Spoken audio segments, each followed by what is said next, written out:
오늘 본문 말씀 창세기 11장 6절에서 9절 말씀을 제가 다시 한번 봉독하겠습니다. 여호와께서 이르시되 이 무리가 한 족속이요 언어도 하나이므로 이같이 시작하였으니 이후로는 그 하고자 하는 일을 막을 수 없으리로다.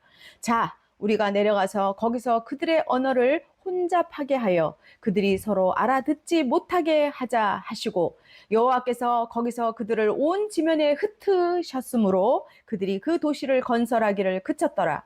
그러므로 그 이름을 바벨이라 하니 이는 여호와께서 거기서 온 땅의 언어를 혼잡하게 하였음이니라. 여호와께서 거기서 그들을 온 지면에 흩으셨더라. 저는 오늘 인류 최초의 소통 대참사란 제목으로 여러분과 함께 은혜를 나누고자 합니다. 오늘 본문은 창세기 11장 1절부터 9절까지 바벨탑 사건입니다. 이 사건은 인간의 교만하는 시도와 그것을 막으시는 하나님의 주권적 개입을 보여줍니다. 홍수 심판이 끝난 다음에 하나님은 노아와 그의 자손들에게 생육하고 번성하여 땅에 충만하라라고 명령하셨습니다. 이 말씀은 무엇입니까? 단순히 사람의 수를 늘리는 것이 아닙니다. 하나님을 영화롭게 하며 또한 땅과 삶을 하나님의 뜻으로 이렇게 채워가라는 선교적 사명의 뜻이 담겨 있는 것입니다. 사람들은 이렇게 저기저기 옮겨 다니다가 시날 평지, 곧 메소포타미아의 비옥한 땅에 이르렀습니다. 모두가 눈이 희둥그레졌습니다. 와, 여기는 살기가 딱 너무너무 좋으네. 땅도 비옥하고 물도 가까워. 사람들은 기뻐하며 그곳에 정착을 했습니다. 그들은 도시를 세우고요, 탑을 쌓으려고 했습니다. 하나님께서 그들을 지켜주셨지만 그들은 감사하기보다는 스스로 이름을 내고 명성을 얻고 싶어 했습니다. 자, 우리 성읍과 탑을 쌓자. 꼭대기가 하늘에 닿도록 말이야. 사람들은 흙먼지 날리는 공터로 서로를 바라보며 좋아 기대를 합니다. 그래, 온 땅에서 흩어지지 말자. 우리 이름을 세상 사람들이 오랫도록 기억하도록 하자. 그래요, 누가 지나가도 저 사람들이 만든 탑이구나, 정말 대단한 사람들이야 하고 알게 해주어요. 사람들은 서로를 바라보며 흥분된 그 표정을 감출 수가 없었습니다. 맞아, 우리 후손들도 우리가 남긴 업적을 기억하게 될 거야. 이것은 우리 이름을 위해서 함께 힘을 모아야 해. 오라, 우리 벽돌을 굽고 성을 세우자. 꼭대기가 하늘에 닿게 하자. 그리고 우리 이름을 남기자. 온 세상이 우리를 기억하도록. 맞아요. 멋진 생각이에요. 누군가는 벽돌을 굽고 누군가는 역청을 바르고 붙이고 또 누군가는 더 높이 하면서 격려를 하고, 와, 진짜 하늘에 닿겠네 이러면서 놀라고 난리가 났습니다. 아이들은 그 옆에서 호기심 어린 눈으로요, 서로 속삭입니다. 마, 이거 진짜 하늘까지 닿을 수 있어요? 물어봅니다. 그럼 저렇게들 노력하는데 와, 멋지지 않니? 야, 우리 인간들이 단합해서 하면 못할 게 없지. 사람들은 신이 났습니다. 그래, 정말 우리는 최고야, 최고. 내일은 더 많이 구워야겠어. 자, 바로 그때 하나님께서 강림하셔서 내려오셔서 인간을 보십니다. 여기서 내려오셨다는 말씀을 어떤 성도님들은 아유, 하나님이 걸어오시는 거야. 그 뜻이야. 아니야, 뛰어오신다는 거야. 하면서 열띤 토론을 벌이십니다. 여러분, 이 말씀은 하나님의 의도적인 개입, 직접 간섭하신 것을 말씀하고 있는 것입니다. 이는 인간의 교만을 막는 심판이고요, 인간의 한계를 알게 하는 제한적인 모든 것을 다스리는 섭리인 것입니다. 믿습니까? 보라, 그들은 한 민족, 한 언어를 사용하여 모든 것을 계획하고 있구나. 우리가 내려가서 언어를 혼잡하게 하여서 그들의 말을 섞어버리자. 서로 뭐라고 하는지 알아들을 수 없게 만들어야겠다. 여호와께서 그들을 온 지면에 흩으셨습니다. 이름이 무엇입니까? 바벨입니다. 바벨이란 의미는요, 혼란스럽게 하다, 그리고 서로 뒤죽박죽 섞이게 하다라는 뜻입니다. 구약에서 말하는 바벨론은요, 하나님의 주권을 인정하지 않고 스스로 이 땅을 지배하려고 하는 인간의 야망을 상징하는 것입니다. 사람들은 서로 이야기했지만요, 갑자기 말이 엉키고 또 무슨 뜻인지 하나도 알아들을 수가 없었습니다. 갑자기 현장이 소란스러워졌겠죠. 사람들이 역청을 바르며 여보게 이거 제대로 붙은 거야? 아니 뭐라고? 역청은 건축이나 방수, 접착제, 검고 그리고 끈적끈적한 기름 성분의 물질이잖아요. 땀이 이마에 맺히고 송이 막 아주 그냥 몽글몽글 막 피어났습니다. 손과 몸에 역청이 잔뜩 묻었습니다. 잠깐 벽돌이 삐뚤어져서 다시 붙여. 하지만 모두 바쁘고 말이 뒤섞입니다. 뭐라고? 누가 얘기야? 누가 얘기한 거예요 지금? 얼굴이 벌겋게 달아오르고 목소리가 점점 커집니다. 이 사람 도대체 뭐라고 하는 거야? 엉뚱한 걸 건네놓고 말이야. 미쳤나? 자네가 이상한 사람이네. 왜 이러는 거야 도대체? 서로 소리를 지르고 화가 난 사람들은 손을 막 휘두르면서 수라장이 되었는데 결국 하루 종일 열심히 움직였지만 어떻게 되었습니까? 탑은 조금도 올라가지 않았습니다. 지쳐서 앉고 어떻게 했습니까? 주저앉고 말았습니다. 더 이상 바벨탑은 쌓지 못하게 되었던 것입니다. 여러분, 이것이 우리의 인생의 모습입니다. 하나님을 떠나서요, 하나님의 뜻을 떠나면은 어떻게 돼요? 한순간에 무너집니다. 사랑하는 여러분, 하나님이 우리를 도와주셔야지만 계획한 일이 성취되는 줄 믿으시길 바랍니다. 축복합니다. 신약 성경에서도 내용은 다르지만 바벨탑과 흡사한 사건이 나옵니다. 예수님이 승천을 하셨잖아요. 승천하신 후에 제자들은 예루살렘의 한 집에 모였습니다. 베드로가 말을 했습니다. 이제 우리가 어떻게 해야 하지? 그러자 요한이 조심스럽게 말을 했습니다. 예수님이 약속하신 성령님을 기다려야 한다고 하셨잖아요. 그런데 서로의 눈빛에는 어떻게 합니까? 불안과 초조와 염려와 걱정 뒤섞여 있었습니다. 제자들은 예수님의 기적과 가르침을 경험했지만 승천 후에 어떻게 합니까? 두려움이 감싸 안았고 또 막막함을 느끼고 있었던 것입니다. 그러나 성령의 약속을 기억하면서 서로 마음을 모아서 기도를 했습니다. 주님, 약속하신 성령으로 우리를 강하게 해 주십시오. 우리가 당신의 증인이 될 수 있도록 도와주십시오. 그때 갑자기 세찬 바람 같은 소리가 집안을 가득 모아 채우고 불꽃 같은 것이 사람 위에 머물렀습니다. 제자들은 놀랐지만 곧 성령의 능력으로 충만해져 무엇으로요? 성령의 충만, 성령의 능력으로요.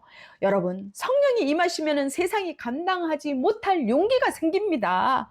두려움이 사라지고요. 마음이 뜨겁게 하여서요. 복음을 전하지 않고는 견딜 수가 없게 되는 것입니다. 그런데 제자들은 성령의 능력으로 여러 나라 말을 하기 시작했습니다. 한국어, 중국어, 일본어, 프랑스어, 그 외에도 아프리카 말까지 흘러나왔습니다.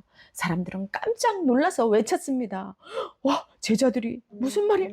제자들이 우리말로 하나님의 말씀을 전하고 있네? 자, 서로 다른 언어를 쓰던 사람들이 하나같이 복음을 듣고 깨닫게 된 것입니다. 할렐루야! 그 순간 우리 모두가 그 사람들이 알게 되었습니다. 하나님께서 계획한 것이 놀라운 일이 지금 자신들 눈 앞에서 일어나고 있다는 것을 깨닫게 되었던 것입니다. 바벨탑 사건은 어땠습니까, 여러분?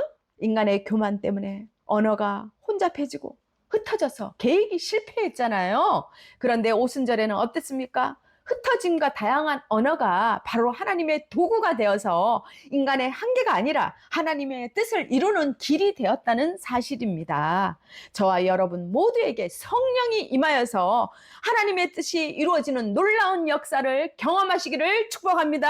아멘. 우리는 오늘 본문을 통해서 깨닫습니다. 첫째, 인간의 능력과 계획은 하나님 안에서만 의미가 있다는 것입니다. 사람들은 벽돌을 굽고요, 역청을 바르고요, 거대한 바벨탑을 세웠습니다. 당시로는 상상을 초월한 기술과 문명이었습니다. 그러나 그 중심에는 하나님에 대한 뭐가 있었어요? 불신앙이 있었습니다. 신뢰하지 못하는 마음이 있었습니다. 혹시 하나님이 다시 심판하셔도 우리는 살아남을 수 있어. 대단한 자신감입니다. 그런 것은 바로 어리석은 마음이죠. 교만한 생각은 결국 어떻게 해요? 실패로 끝나는 것입니다. 오늘날에도 사람들은 과학, 기술, 경제, 기계 문명을 의지하면서요, 하나님이 없는 세상을 꿈꾸고 있습니다. 하나님이 집을 세우지 않으시면 모든 수고는 헛되다라고 말씀하고 있습니다. 여러분 꼭 기억하시기 바랍니다. 둘째, 교만은 실패의 씨앗입니다. 바벨 사람들은요, 하나님의 명령, 온 땅에 어떻게 했어요? 흩어져 충만하라. 그 말씀을 거부한 것입니다. 자신들의 이름을 높이고 스스로 중심이 되려고 했습니다. 결국 하나님은 언어를 혼잡하게 하셔서 그들의 교만을 꺾으셨습니다. 성경은 분명히 말합니다. 말씀하고 있습니다. 교만은 패망의 선봉이요, 거만한 마음은 넘어짐의 앞잡이니라 라고 말입니다. 사울은 교만으로 하나님 말씀을 거역하다가 어떻게 됐습니까? 왕위를 잃었잖아요. 네, 에스더에 나오는 하만은 스스로 높아지려고 하다가 결국에는 자신이 세운 꾀에 빠져 멸망했습니다. 여러분, 우리의 사명은 자기 이름을 세우는 것이 아닙니다. 바로 예수 그리스도의 이름을 높이는 것입니다. 교만을 버리고 겸손히 순종할 때 하나님은 우리를 온 세상에 흩어져서 선교적 도구로 사용하시는 것입니다. 하나님께 크게 쓰임받기를 원하십니까? 그렇다면 힘이나 지식이나 더 중요한 것이 있습니다. 바로 어린아이 같은 겸손한 마음인 것입니다. 저는 작은 자입니다. 그러나 주님을 전적으로 의지합니다. 하나님, 저를 도와주십시오. 라고 고백할 때 우리는 위대한 하나님의 도구로 쓰임받게 되는 줄 믿으시기를 축복합니다. 셋째, 흩어짐은 심판이 아니라 선교의 기회입니다. 하나님은 교만한 자를 멸하지 않으시고 어떻게 했습니까? 결국에는 흩어짐을 통해서 구원의 길을 여셨습니다. 하나님은 못하심이 없으신 분입니다. 천지 창조하셨잖아요. 천지 만물을 말씀으로 창조하신 분이십니다. 바벨탑 사건으로 흩어짐 속에서도 하나님의 뜻이 이루어짐을 우리는 알 수가 있습니다. 실감하게 됩니다. 땅에 충만하라. 그 명령을요, 결국 성령 강림 이후 모든 민족에게 복음이 전파되는 선교적 사건으로 이어지고 있는 것입니다. 오늘 우리의 흩어짐과 위기, 그것은 무엇입니까? 그 흩어짐은 바로 위기입니까? 아닙니다. 기회입니다. 가정과 일터, 학교와 세상 속에서 우리는 작은 선교사로 파송되었습니다. 하나님은 흩어진 우리를 통해서 복음을 열방에 심으시는 것입니다. 교회는 모이는 곳에 집중하는 것이 아니라 모이고 그 다음에 만나서 우리끼리, 우리 교회, 우리 생각, 이것이 중요한 것이 아닙니다. 흩어져서 하나님의 뜻을 분별하고 하나님의 뜻을 전하고 하나님의 뜻대로 사는 것, 세상을 향한 선교적 공동체가 되어야 하는 줄 믿으시기를 축복합니다. 아멘. 네 번째, 예수 그리스도만이 유일한 구원의 길이라는 것입니다. 여러분, 인간의 업적은 하나님께서 보시기에 합당하지 못합니다. 하나님께 이르는 길이 아닙니다. 바벨탑이 무너진 것처럼 우리의 이름과 성취도 구원을 주지 못합니다.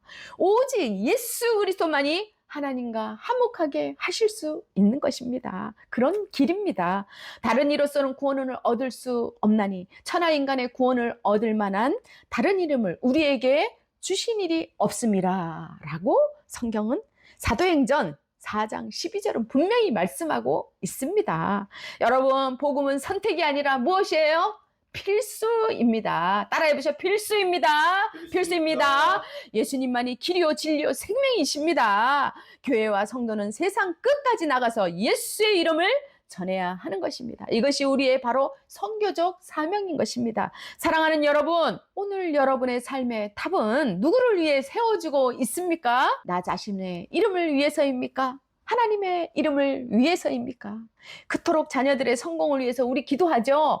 하나님, 우리 아들, 딸 잘 되게 해주십시오 하고 말입니다. 우리는 정말 무엇을 위해서 기도하고 있을까요? 많은 부모는 자녀가 좋은 학교에 가고 그 다음에 좋은 직장에 들어가고 부귀와 안락과 평안과 그리고 큰 성공을 하기를 원합니다. 그런 것을 누리기를 바랍니다. 그런데 그 기도와 애씀은 자녀의 탑을 쌓기 위한 성공의 수단이 되어서는 안 되는 것입니다. 하나님 앞에서 올바른 삶을 살아가는데 초점을 맞춰야 합니다. 하나님의 뜻이 자녀들의 삶 속에 이루어지도록 가르치는 것이 중요합니다. 자녀가 하나님의 이름을 높이는 삶을 살도록 이끌 때요, 어떻게 됩니까? 그들은 세상에서 인정받고 사랑받고 높임받고 하나님의 뜻을 이루며 하나님의 자녀로서 부끄러움을 당하지 않고 복된 삶을 살아가는 줄 믿으시기를 축복합니다. 아멘. 아멘. 늘 나와 내 자녀와 나의 손주들이 마음과 행동을 코람되어 아시죠? 하나님 앞에서 부끄러움이 없도록 점검해야 하는 것입니다. 과연 우리의 선택이 하나님이 기뻐하시는 길일까? 네, 질문하며 확인해야 합니다. 각자가 처한 상황에서 하나님을 높이면서요, 이웃을 사랑하며 돕고 이해하며 복음을 전하는 선교적 사명을 감당하는 우리가 되시기를 축복합니다. 아멘. 하나님이 기뻐하시는 삶, 하나님께서 원하시는 삶, 하나님께 합당한 삶을 누리시기를 축복합니다. 마지막으로 저의 시집 위로의 창에 수록된 고백을 낭송하며 오늘 설교를 마치고자 합니다. 고백. 나는 할 수가 없습니다. 주님의 도움 없이는 나는 숨 쉴 수 없습니다. 주님의 은혜가 아니면 나는 웃을 수 없습니다. 주님의 평안이 아니면 나는 살아갈 수 없습니다. 주님의 능력이 아니면 오직 주님만이 내 삶의 전부이십니다. 오직 주님밖에 없습니다. 기도하시겠습니다. 하나님 아버지, 오늘 바벨탑 사건을 통해서 인간의 교만과 한계를 깨닫게 하시니 감사합니다. 우리의 계획과 열심이 하나님 뜻과 일치하도록 인도해 주시옵소서. 겸손히 하나님만 의지하며 살아가게 하여 주시옵소서. 우리와 우리 자녀와 우리의 손주들이 하나님의 이름만 높이도록 도와주시옵소서. 하나님의 영광을 위해서 우리의 삶을 살아가는 참된 복을 누리게 하여 주시옵소서. 살아계신 예수 그리스도의 이름으로 기도합니다. 아멘.